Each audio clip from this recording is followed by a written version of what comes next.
lihas vie ihmisen kauheaan turmioon.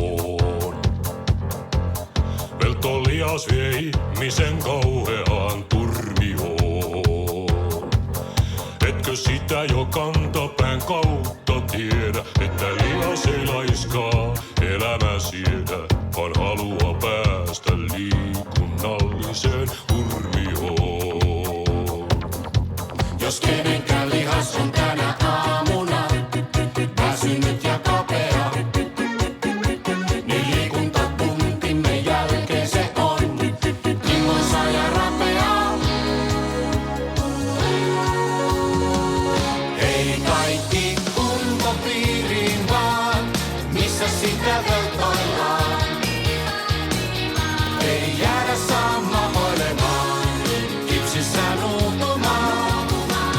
Ei kaikki kuntopiiriin vaan, missä sitä veltoillaan. Ei jäädä sammahoilemaan. Älä ikinä koskaan kuntoilua pelkää. Älä ikinä koskaan käännä sille selkää. Sillä kuntoilu aikuista ja lasta friskaa. Se venyttää ja nutkistaa paksua niskaa. Älä ikinä koskaan